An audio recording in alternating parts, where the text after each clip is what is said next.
यहाँ पर रोकूंगी सुनील जी, हाँ रोकूंगी क्योंकि समय सीमित है। और मैं अब विनोद जी के पास आना चाहती हूँ कि विनोद जी, जो भाषा, जो शैली जो आज प्रधानमंत्री नरेंद्र मोदी की थी स्पीच के दौरान कि मोदी तेरी कब्र खुदेगी, अब और फिर उसके बाद उन्होंने कहा बादशाही मानसिकता, आखिर इस स्पीच पर क्या कहेंगे? आपके हिसाब से आपका आकलन क्या है आज की स्पीच का, कि एक नेता जो थोड़ा सा डरा हुआ है या एक नेता जो कि ओवर कॉन्फिडेंट है? देखिए नीरू जी, मुझे लगता है कि अभी बीजेपी को या प्रधानमंत्री को डरे होने जैसा कोई कारण मुझे नजर नहीं आ रहा है। अगर कोई इस तरह का बड़ा चैलेंज सामने होता, चाहे वो कांग्रेस के रूप में या यूनाइटेड अपोजिशन के रूप में, तो समझ आता है, लेकिन वैसा कोई चैलेंज दिख नहीं रहा है। और मैं अगर सुनील जी की सारी बातों को स्वीकार कर लूं कि बीजेपी जो उसके योजनाएं हैं या वो कम्युनल डिवाइड की बात करते हैं और बिहार में जाकर के तुरंत वोट मांगने लगते हैं, ये सबको मान लीजिए, मान ही लिया जाए, और फिर सरकार के नाते वो डिफरेंशिएट नहीं कर सकते हैं कि मुसलमानों को अनाज नहीं देंगे और केवल हिंदुओं को देंगे, इन सब बातों को मान भी लें तो भी एक तो इसमें पहला कॉन्ट्राडिक्शन ये है कि बीजेपी बिहार में जाके चुनाव हुआ वोट क्यों नहीं मांग सकती है? पार्टी के तौर पर तो मांग ही सकती है। खैर, अब बात यह है कि प्रधानमंत्री डरे हुए हैं या नहीं डरे हुए हैं, उनके स्टेटमेंट के मेरे हिसाब से मायने आप समझिए। मोदी तेरी कब्र खुदेगी, मतलब ये कि आप एक माइंड सेट के साथ बोल रहे हैं कि और वो माइंड सेट क्या है?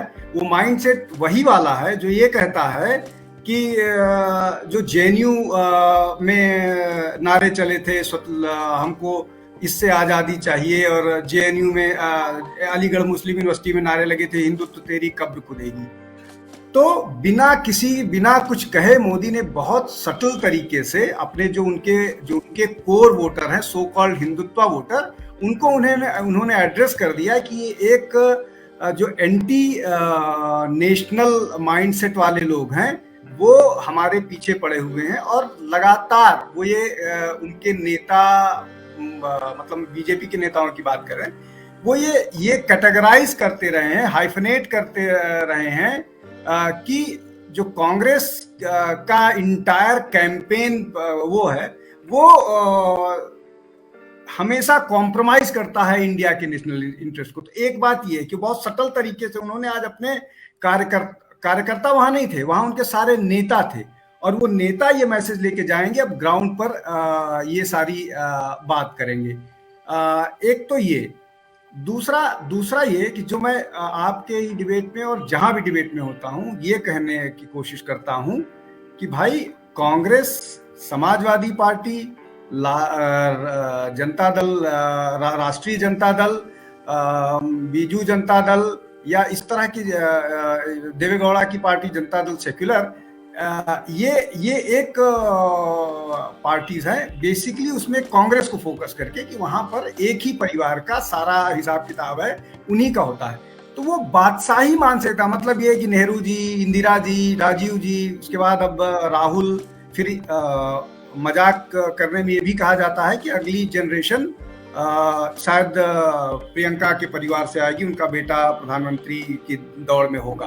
तो ये जो है, इसको ये मैसेज देने की कोशिश की है, और ये मैसेज ही वो है, और इसकी शुरुआत तो हो गई है। और इसको कांग्रेस, ये विनोद जी, आपको नहीं लगता कि ये मोदी जी का घिसा पिटा रिकॉर्ड है जो हम पिछले 8 सालों से सुन रहे हैं? अब एक नॉवेल्टी जो एक देखनी चाहिए वो नहीं है, ये बात तो वो पिछले 8 सालों से कह रहे हैं कि बादशाही, और उन्होंने अलग अलग फॉर्म्स में, अलग अलग मैनिफेस्टेशंस में यही बातें कही हैं।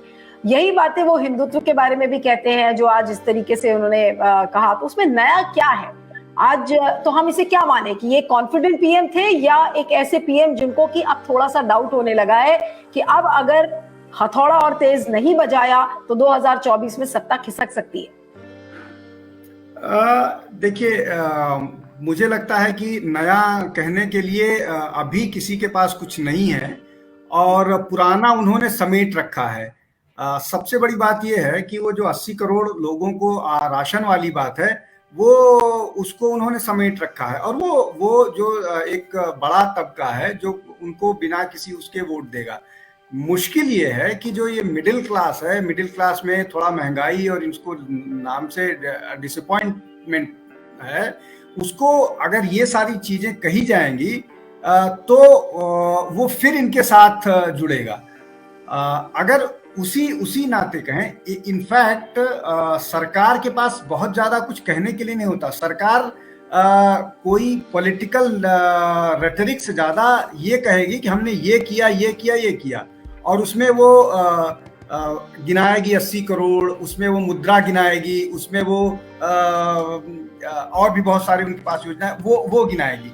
ये जो आप जिस नए इनोवेटिव आइडियाज की बात कर रहे हैं, इसको विपक्ष को लाना पड़ेगा इनको अनसीट करने के लिए।